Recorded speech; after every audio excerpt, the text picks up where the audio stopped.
Our next dignitary for today's grand and gale event is the disciple of Sri Sri Anandmayi Ma, Swami Mangalanandji.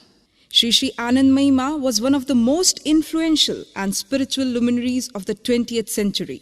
She is an embodiment of divinity and spiritual powers in our own times. Her devotees range from prime ministers and great saints down to the simplest villagers, and people came from all over the world to simply see her and sit in her presence. The divine attraction that drew people to her cannot be explained in words. People found a joy and inner awakening in her presence and felt that she was someone who had known them from eternity.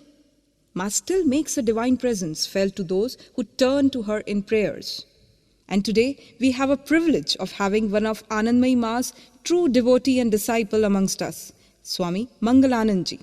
He is an American disciple of Sri Sri Anandmayi Ma and first came to India 37 years ago to meet Ma and received Mantra Diksha from her. He then travelled with her throughout northern India and has been living in Anandmayi Ma's ashram in India and the United States. He received Naishtik Brahmacharya Diksha from Swami Bhaskaranand of Ma Anandmayi Sangh and Sannyas Diksha from Swami Kedarnath of Ma Anandmayi Peeth, Indore. In addition to practicing his sadhana and providing his services in Omkareshwar and Indore ashrams, he also travels extensively giving lectures and bhajan concerts all over the world. So dear friends, please welcome Swami Mangalanandji with a big applause.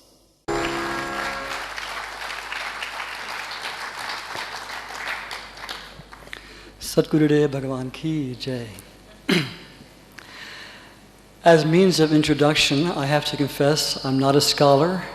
I don't have long academic titles after my name. I haven't founded any institutions. I'm just a simple sadhu. But I can say that since my Diksha from Ma, through Guru Kripa, I have daily, methodically, and intensely practiced yoga. So I know the benefit of yoga through my own experience. And I know some of the many varied experiences that come to a sadhak along the way through my own experience.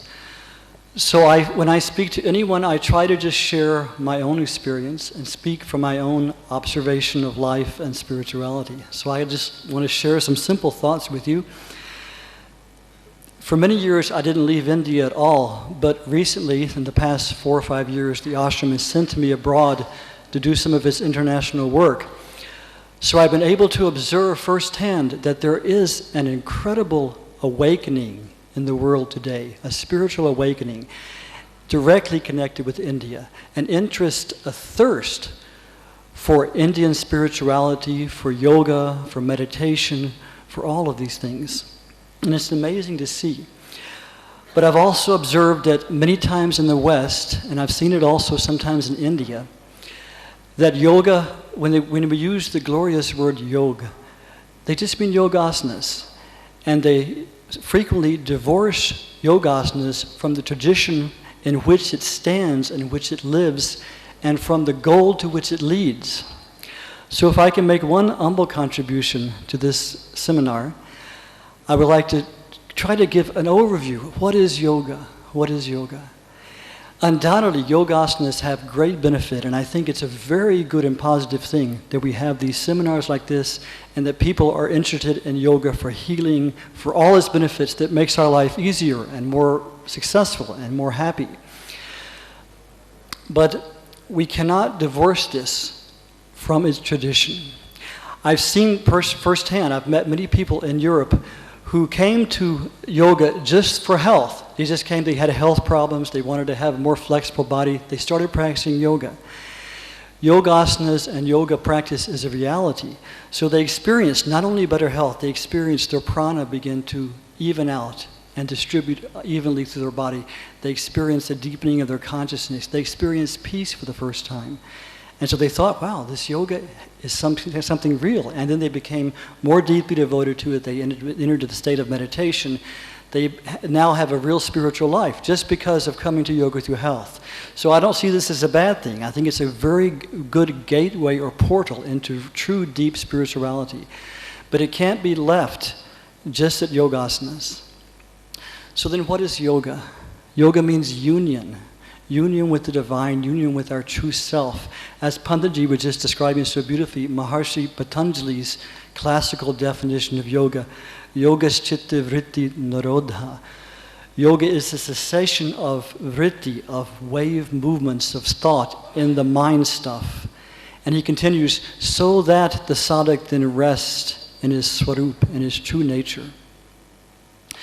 The one principle on which yoga is based is a principle that is unique to Indian thought and to the religions that have branched out from India. And that is that what we truly are, our essence, our soul, the Atma, is perfect now, and always has been and always will be. And the reason we're not experiencing this is simply because there's a veil of ignorance which has fragmented our consciousness and split it out. So really, the whole science of yoga is just how to pierce this veil and become reunited with our true nature. So really the root illness which we have to try to cure is this very human condition that we find ourselves in. Because the human condition was meant to be a stage in this evolutionary process. Because when consciousness was manifesting as plant life, as animal life, it was merged in unity, in this universal prana, but unconsciously.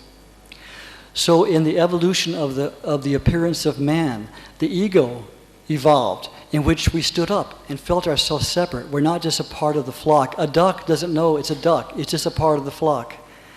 And a tribal man in, say, primitive Africa, doesn't know himself as an individual. He's just a part of the tribe.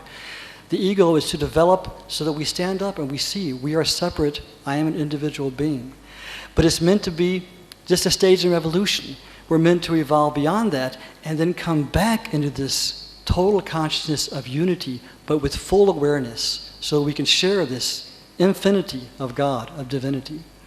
But our problem is we've gotten stuck in this human condition, and we've made a misconception of ourselves as just a body and just a mind, and then made a little false self out of the experiences that come to this body and mind, which is separate from everything else. Yoga is the one tool for piercing this ignorance and discovering our true nature. We're out of alignment. When we just begin to practice yoga, long before our realization, when we just begin this practice, we begin to put ourselves back into alignment with this universal principle of evolution, because the universe is a living body. It's the body of the Divine Mother, whose one purpose is to evolve consciousness into perfect awareness. So we set ourselves, by practicing yoga, back into this state of unity. And this universal prana begins to flow through us, the same prana that's moving the planets in their course, which makes the wind blow, which makes the rivers flow, which makes the breath move in our nostrils. We begin to align ourselves with this one purpose of the universe, which is self-revelation, self-awareness, self-realization. And even in this process, we've talked some about the physical benefits of yoga, how yoga asanas help heal us, help give us vitality, strength, all these things. But also mental healing comes just through the process of yoga. Again, I myself have seen people who were in extremely disturbed mental and psychological states through asanas, pranayama, meditation, breath meditation, different things to correct the prana. They became markedly better. If you even go visit mental asylums where people are declared clinically insane, many times just because the prana is moving in an incorrect way through the body and through the mind, causing this mental disturbance. And through the practice of yoga, this can even be healed. So the benefits of yoga are so far-reaching and so deep. But I say, it can't be divorced. For instance, asanas cannot be divorced from what precedes to asanas, yam and niyam, which is the setting of the life aright through the moral and ethical observances.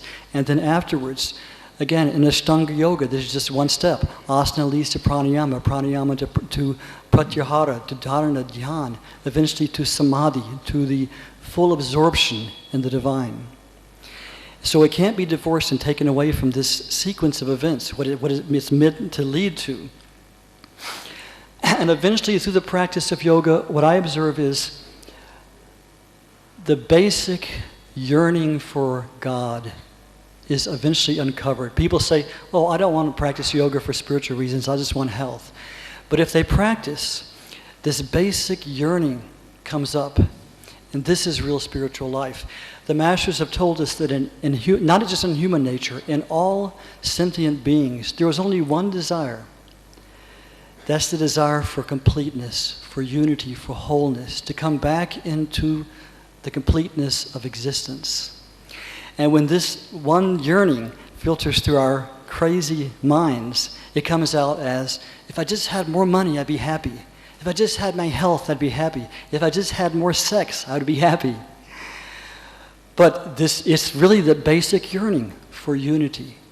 So that the practice of yoga, when the mind becomes still, when the vrittis begin to subside, naturally this yearning, which is expressed through the whole evolutionary process of the universe, begins to rise up inside of us, and we begin to yearn for the higher states. And then we go more deeply into yoga. We go into perhaps bhakti marg, where we approach the divine through worship, through complete self-surrender. We may go through Gyan Marg, where we, through self-inquiry, we take our awareness and we trace it back to its source to find the true I. But we enter more deeply into yoga. So yoga is a natural process where we begin it. We just begin doing Surya Namaskar. It won't end there. We'll be driven to go further and further and deeper and deeper. But no matter how we heal the body, if we have miraculous healings, through yoga the blind can see, the dead can rise. Acha. Still, the body dies. And if we die in this state of ignorance of our true nature, we just have to return it again and again. So the real essence of yoga is we have to find ourselves. And we can't divorce yoga from this one purpose. The head of our ashram, Baba Swami Kedarnathji, he was invited to come, but he sent me instead because he was very busy. A few years ago, we had a yoga asana course every morning in our ashram, and people came regularly at early morning. It was taught by a devotee of our ashram. So after about 2 years of this, Baba was thinking, this is very good, people are practicing yoga. So he went to the class one morning and he asked each person, you've practiced now for 2 years, what have you achieved and why do you want to practice yoga? Why do you continue practice? And to his amazement, everyone answered differently. One young man said, it helps me keep my muscles toned so I look good, so I can attract the girls. One lady said, it helps me keep my weight down. One person said, it helps me keep my mind clear so I can do my business. So Baba just looked at them all and said, from tomorrow, all of you go work out in the gym. This yoga class is closed. Because Baba is very merciful, but he will not compromise on this, that yoga is for spirituality and has to lead to spirituality. Health has to lead to the true health of the soul. And using yoga for anything less than this is like taking a finely tuned, expensive instrument like a violin that's meant to play a beautiful melody and using it as a cricket bat to hit a ball. It's not the right thing. So if my humble contribution to this wonderful gathering, which I feel is very beneficial, very positive, will be that when we say yoga, let's use that word with reverence, thinking of the whole thing, and never separate one part of yoga from the other for an exclusive benefit, but use it all for that one goal, to discover ourself, our true nature. Thank you very much. Jai Ma. Thank you, Swami Mangalanandji, for sharing your thoughts.